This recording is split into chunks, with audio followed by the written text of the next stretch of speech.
Electric scooter, electric bike, electric car లేదంటే electric auto ఇప్పుడు కొనుక్కోవడం కరెక్టేనా లేదంటే వెయిట్ చేయడం కరెక్టా? రాబోయే రోజుల్లో ఏమైనా ఎలక్ట్రిక్ స్కూటర్ రేట్లు మరలా ఒక 22,000 రూపాయల వరకు పెరిగే అవకాశం ఉంటుందా? అసలు ఎలక్ట్రిక్ వాహనాల మీద సబ్సిడీలు ఉంటాయా ఉండవా? దీనికి సంబంధించిన పూర్తి వివరాలు అనేది ఈ వీడియోలో మీకు చెప్తాను. ఎవరైతే కొత్తగా ఎలక్ట్రిక్ వాహనాలు కొందాం అనుకుంటున్నారో ఖచ్చితంగా ఈ వీడియోని చూడండి. ఈ వీడియో పూర్తిగా మీకు కావాల్సిన ఇన్ఫర్మేషన్ అనేది లభిస్తుంది. ఖచ్చితంగా మన ఛానల్ని సబ్స్క్రైబ్ చేసుకుని లైక్ చేయండి. నమస్తే, నేను మీ కృష్ణ చైతన్య మండేలా, మీ ఈవీ కుర్రాడు. మొదటిగా భారతదేశంలో ఎవరైతే ఎలక్ట్రిక్ వాహనాలు కొంటారో వాళ్ళకి సెంట్రల్ గవర్నమెంట్ ఫేమ్ 2 స్కీమ్ కింద కొన్ని రాయితీల్ని అందజేస్తున్నారు. ఫేమ్ అంటే అర్థం ఏంటంటే faster adoption and manufacturing of hybrid and electric vehicles. ఎవరైతే ఎలక్ట్రిక్ వాహనాలు కొంటారో వారికి కొంత మేరకు రాయితీలు అందించడం, ఛార్జింగ్ స్టేషన్ ఇన్ఫ్రాస్ట్రక్చర్ ని బిల్డప్ చేసి తక్కువ రేటుకి ఎలక్ట్రిక్ వాహనాలని సామాన్యుడికి అందజేయాలని సెంట్రల్ గవర్నమెంట్ తీసుకొచ్చిన స్కీమే ఫేమ్ 2 స్కీమ్. ఇక ఫేమ్ 2 స్కీమ్ ని 2019 సంవత్సరంలో సెంట్రల్ గవర్నమెంట్ ప్రారంభించింది. సెంట్రల్ గవర్నమెంట్ దీనికి కేటాయించిన బడ్జెట్ 10,000 కోట్ల రూపాయలు. ఇనీషియల్ గా ఈ స్కీమ్ ని 3 సంవత్సరాల పాటు మాత్రమే పెడదాం అనుకున్నారు. 2022 సంవత్సరం మార్చి 31 కల్లా ఈ స్కీమ్ అనేది పూర్తవ్వాలి. కాకపోతే దీన్ని 2 సార్లు ఈ స్కీమ్ ని ఎక్స్టెండ్ చేశారు. 2023కి ఒకసారి, 2024కి ఒకసారి. లేటెస్ట్ అయితే 2024 సంవత్సరం మార్చి 31 వరకు ఈ స్కీమ్ అనేది ఎక్స్టెండ్ చేశారు. మరి ఈ స్కీమ్ కింద ఎలక్ట్రిక్ వాహనాలు కొనే వారికి ఏం సబ్సిడీలు వస్తున్నాయి? ఉదాహరణకి ఒక ఎలక్ట్రిక్ స్కూటర్, ఒక ఎలక్ట్రిక్ బైక్ కొంటున్నారు అనుకోండి, దానికి బ్యాటరీ ప్యాక్ ఆధారంగా కిలోవాట్ అవర్కి 10,000 రూపాయలు చొప్పున సబ్సిడీ అనేది ఇస్తున్నారు. ఇది హైయెస్ట్ స్కూటర్కి కానీ బైక్ కానీ 22,500 రూపాయల వరకు మ్యాక్సిమం సబ్సిడీ అనేది వస్తుంది.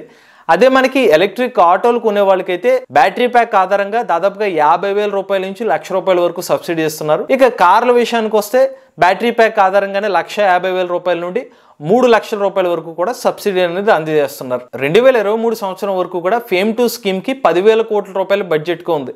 కాకపోతే 2024 సంవత్సరం జనవరి నెలలో మరొక 1,500 కోట్ల రూపాయలు ఈ స్కీమ్ కి అందించడం జరిగింది.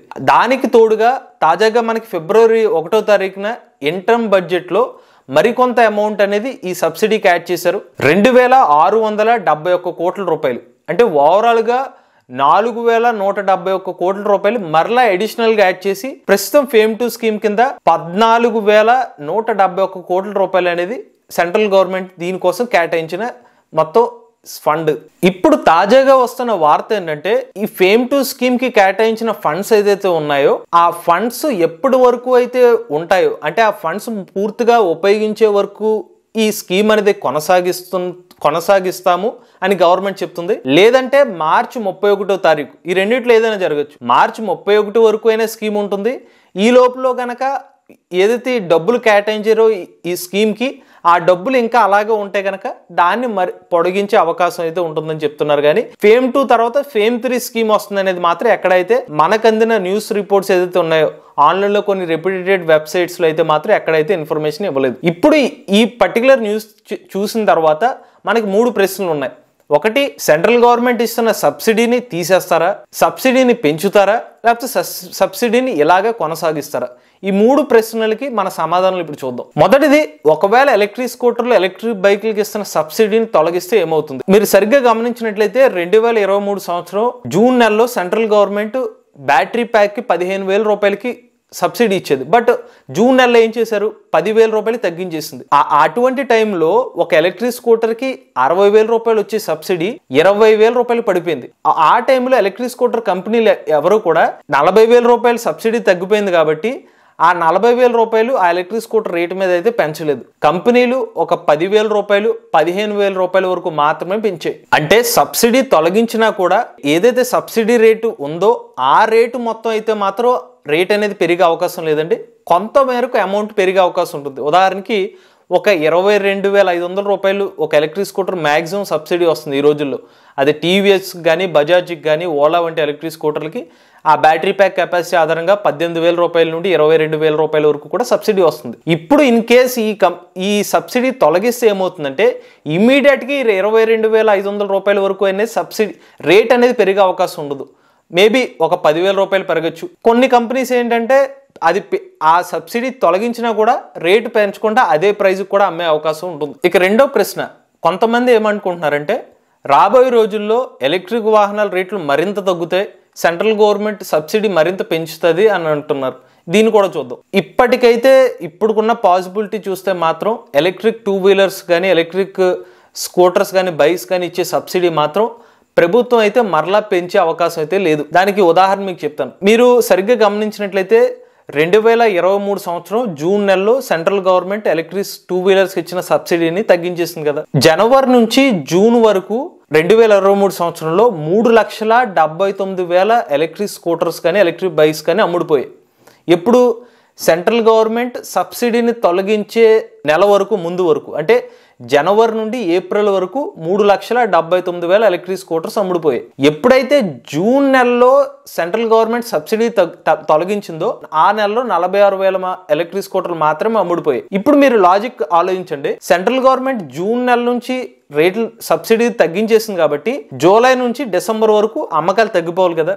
కానీ ఏం జరిగిందో తెలుసా? జూలై నుండి డిసెంబర్ వరకు ఎలక్ట్రిక్ 2 వీలర్ అమ్మకాలు పెరిగిపోయినాయి. జూలై నుండి డిసెంబర్ నెలల మధ్యలో 4,22,000 ఎలక్ట్రిక్ 2 వీలర్ వాహనాలు అయితే అమ్ముడుపోయాయి. జస్ట్ మీరే ఊహించుకోండి, ఒక ప్రభుత్వం రన్ చేస్తున్న వాళ్ళు సబ్సిడీ తగ్గించినా కూడా ఎలక్ట్రిక్ వాహనాల అమ్మకాలు పెరుగుతున్నాయంటే ప్రభుత్వం ఏమని ఆలోచిస్తుంది? ఓకే, ప్రజలు రేట్లు పెంచినా కూడా ఆ వాహనాలు కొనడానికి ఇష్టపడుతున్నారు, వాళ్ళకి ఏదో కొంత బెనిఫిట్ ఉంది, ఎలక్ట్రిక్ వాహనాల పట్ల ప్రజలు ఆసక్తి చూపిస్తున్నారు అని ప్రభుత్వం అనుకుంటుంది కదా. ఎగ్జాక్ట్గా ఇదే భావిస్తారు గవర్నమెంట్ కూడా. ఒకవేళ ఓలా కానీ ఏతర్ కానీ టీవీఎస్ కానీ బజాజ్ వంటి కంపెనీల యొక్క సేల్స్ పడిపోయినా లేకపోతే ఎలక్ట్రిక్ వాహనాల యొక్క అమ్మకాలు జరగకపోయి ఉన్నట్లయితే అప్పుడు ప్రభుత్వం నిజంగా తప్పు చేసామేమో, సబ్సిడీని తగ్గించకూడదు పెంచాలేమో అని చెప్పి ఆలోచించేవాళ్ళేమో. కానీ సబ్సిడీ తగ్గించినా కూడా ప్రజలు ఎలక్ట్రిక్ వాహనాలు ఎక్కువ కొన్నారు. దీన్ని రెఫరెన్స్గా తీసుకుంటే మాత్రం రాబోయే రోజుల్లో అయితే ఎలక్ట్రిక్ 2 వీలర్స్ సబ్సిడీలు అయితే పెరిగే అవకాశం అయితే లేదు. మరో ముఖ్యమైన విషయం ఏంటంటే సెంట్రల్ గవర్నమెంట్ FAME 2 స్కీమ్ యొక్క ముఖ్య ఉద్దేశం జీవితకాలం సబ్సిడీలు ఇవ్వాలనే ఉద్దేశం కాదు, ఎలక్ట్రిక్ వాహనాలని ప్రజలకి అలవాటు చేయాలని. అది ఆల్రెడీ రిజల్ట్స్లో తెలుస్తుంది. ఇంకొకటి, మనకి నిర్మలా సీతారామన్ గారు ఇంటర్మ్ బడ్జెట్లో దాదాపుగా 2,600 కోట్ల రూపాయలు బడ్జెట్ అనౌన్స్ చేశారు ఎలక్ట్రిక్ వాహనాలు. కానీ ఇక్కడ ఈ బడ్జెట్లో ఎక్కడ కూడా ఎలక్ట్రిక్ 2 వీలర్స్కి స్పెసిఫిక్గా మెన్షన్ ఎక్కడే చేయలేదు. ఈవెన్ ఎలక్ట్రిక్ కార్లకి ఎలక్ట్రిక్ ఆటోలు కూడా చెప్పలే. ఛార్జింగ్ ఇన్ఫ్రాస్ట్రక్చర్కి, రెండోది ఎలక్ట్రిక్ బస్సులకి, కమర్షియల్ వాహనాలకి ఫోకస్ చేశామని చెప్తున్నారు. అంటే ప్రభుత్వం క్లియర్గా బస్సులకి ఛార్జింగ్ ఇన్ఫ్రాస్ట్రక్చర్ మీద ఫోకస్ చేస్తున్నారు, కానీ ప్రైవేట్ ఓనర్షిప్ వాహనాలకు మాత్రం ఎక్కువగా ఫోకస్ అనేది చేయట్లేదు. అందువల్ల కూడా మనకి సబ్సిడీ పెంచే అవకాశం అయితే లేదు. ఇక మూడోది, ప్రస్తుతం ఉన్న సబ్సిడీని కొనసాగించడం. దీన్నే తీసుకుంటే ఈ ఎలక్ట్రిక్ వాహనాలు ప్రజెంట్ ఇస్తున్న సబ్సిడీని అలా కొనసాగించే టైం ఎంతకాలం ఉండొచ్చు? ప్రజెంట్ మనకి FAME 2 స్కీమ్ కింద ఇందాక చెప్పినట్టుగా 10,000 కోట్ల రూపాయల వరకు బడ్జెట్ ఉంది. ప్రజెంట్ ఉన్న అప్డేట్ ఏంటంటే ఈ 10,000 కోట్ల రూపాయల్లో ఎలక్ట్రిక్ 2 వీలర్స్కి 3 వీలర్స్కి 4 వీలర్స్కి సబ్సిడీ కోసం ఖర్చు పెట్టే డబ్బులు 7,048 కోట్ల రూపాయలు. ఈ 7,048 కోట్ల రూపాయలు ఇప్పటికే 5,800 కోట్ల రూపాయలు పైగా electric 2 wheelers 3 wheelers 4 wheeler subsidy కింద సెంట్రల్ గవర్నమెంట్ ఆల్రెడీ కేటాయించేసింది. అంటే మిగిలింది ఒక 1,200 కోట్ల రూపాయలు. ఇప్పుడు ఈ 1,200 కోట్ల రూపాయలని ఎంతకాలం వీళ్ళు ఎక్స్టెండ్ చేయగలుగుతారు, అంటే ఎంతకాలం కొనసాగించగలుగుతారు? ఒక చిన్న రఫ్ క్యాలిక్యులేషన్ వేద్దాం. ఇవాళ మనకి యావరేజ్గా భారతదేశంలో ఎలక్ట్రిక్ కార్ల అమ్మకాలు ఎంత జరుగుతున్నాయంటే 6,500 వరకు నెలకి ఎలక్ట్రిక్ కార్ల అమ్మకాలు జరుగుతున్నాయి. ఈ ఎలక్ట్రిక్ కార్ల యొక్క సబ్సిడీని యావరేజ్గా తీసుకున్నట్లయితే నెలకి అయ్యే అమ్మకాలకి ఒక 130 కోట్ల రూపాయలు సబ్సిడీ రూపంలో ఖర్చు అవుతుంది. ఇక ఎలక్ట్రిక్ స్కూటర్లు అయితే యావరేజ్గా నెలకి ఒక 65,000 వరకు అమ్ముడుపోతున్నాయి. దీనికి ఒక యావరేజ్గా 20,000 రూపాయల లెక్కన సబ్సిడీ లెక్క వేస్తే 130 కోట్ల రూపాయలు ఎలక్ట్రిక్ స్కూటర్లకే ఖర్చు అవుతుంది. ఇక చివరిగా ఎలక్ట్రిక్ ఆటోలు యావరేజ్గా ఒక 30,000 వరకు నెలకు అమ్ముడుపోతున్నాయి. దీనికి యావరేజ్గా సబ్సిడీని లెక్క పెట్టుకున్నట్లయితే నెలకి ఎలక్ట్రిక్ ఆటోలు కేటాయించే సబ్సిడీ దాదాపుగా 150 కోట్ల రూపాయల వరకు అవుతుంది. అంటే ఒక 3 నెలలకి దాదాపుగా 400 కోట్ల రూపాయలు అనేది సబ్సిడీలు అనేది ఖర్చు అవుతుంది. Scooter, 2 wheeler category, auto category, car కేటగిరీకి ఇందాక మనం చెప్పిన క్యాలిక్యులేషన్ దాదాపుగా 1,200 కోట్ల రూపాయలు ఇంకా మిగిలి ఉంది. కాబట్టి ఒక 3 నెలల్లో మనం అంచనా వేసుకునే సేల్స్ జరిగితే కనుక ఏప్రిల్ కల్లా ఈ మొత్తం డబ్బులు అనేది కన్జ్యూమ్ అయిపోయే అవకాశం ఉంటుంది, సబ్సిడీ ఖర్చులు అయిపోయే అవకాశం ఉంటుంది. సో ఏప్రిల్ కల్లా పూర్తిగా డబ్బులన్నీ అయిపోతే కనుక అప్పటి వరకు ఈ స్కీమ్ అనేది కొనసాగించే అవకాశం ఉంటుంది. ఇది మనం ఏదైతే క్యాలిక్యులేషన్ ద్వారా మనం అనలైజ్ చేసుకున్న విషయాలు. అప్పుడు కూడా సెంట్రల్ గవర్నమెంట్ కావాలంటే బడ్జెట్ పెంచాలంటే పెంచొచ్చు. కానీ ఇక్కడ గమనించాల్సింది గవర్నమెంట్ ప్రస్తుతం ఎలక్ట్రిక్ బస్సుల మీద ఫోకస్ చేస్తున్నారు. కారణం ఇవాళ ఒక electric scooter, electric car, electric bike అమ్మితే డైరెక్ట్ గా బెనిఫిట్ అయ్యేది ఒక వ్యక్తి. కానీ ఒక ఎలక్ట్రిక్ బస్సుని జనాలకి అందజేస్తే బస్సులో ట్రావెల్ చేసే ఒక 50 మంది ఉంటారు. అంటే 50 మందికి డైరెక్ట్ గా బెనిఫిట్ అందుతుంది కదా. అలాగా వేలలో ఎలక్ట్రిక్ బస్సులను తీసుకొస్తే ఎక్కువ మందికి పబ్లిక్ ట్రాన్స్పోర్ట్ ద్వారా ఎలక్ట్రిక్ బస్సులను ఉపయోగించడం, పర్యావరణానికి హానికరం అనేది తగ్గించడం ద్వారా కూడా నేచర్ కి హెల్ప్ చేసినట్టు ఉంటుంది. అలానే గవర్నమెంట్ ఆ రాష్ట్ర ప్రభుత్వాలకు కూడా ఆదాయం వచ్చే అవకాశం ఉంటుంది. కాబట్టి బస్సుల మీదే ఇప్పుడు సెంట్రల్ గవర్నమెంట్ అయితే వీళ్ళ యొక్క సబ్సిడీలు అనేది ఫోకస్ చేయడం జరిగింది. ఇప్పుడు ఈ 3 పాయింట్స్ అయితే మీకు క్లారిటీ వచ్చింది కదా. ఒకటి, సెంట్రల్ గవర్నమెంట్ సబ్సిడీ తొలగిస్తే ఏమవుతుంది, సబ్సిడీ పెంచితే ఏమవుతుంది, సబ్సిడీ కొనసాగించే అవకాశాలు ఉన్నాయి. ఈ మూడింటికి క్లారిఫికేషన్ వచ్చింది. కాబట్టి ఇప్పుడు ఎవరైతే ఎలక్ట్రిక్ వాహనాలు కొందాం అనుకుంటున్నారో వాళ్ళు కొనుక్కోవచ్చా లేదా వెయిట్ చేయాలా. మేము చెప్పే విషయం ఏంటంటే రాబోయే రోజుల్లో అయితే సబ్సిడీ పెరిగే అవకాశాలు అయితే లేదు. ఇన్ కేస్ రాబోయే రోజుల్లో రా మెటీరియల్ కాస్ట్ పెరిగే అవకాశం ఉంటుంది. కాబట్టి ఈవెన్ మీకు ఇదే సబ్సిడీని కొనసాగించినా రా మెటీరియల్ కాస్ట్ పెరగడం వల్ల సబ్సిడీ ఇలాగే ఉన్నా మళ్ళీ రేట్లు పెరిగే అవకాశాలు కూడా ఉండొచ్చు. అందువల్ల ఎవరైతే ఎలక్ట్రిక్ వాహనాలు తీసుకుందాం అనుకుంటున్నారో ఈ టైంలో తీసుకోవడం మంచి విషయం. ఇంకొకటి, ఇప్పటికే మనకు సబ్సిడీ సంబంధించిన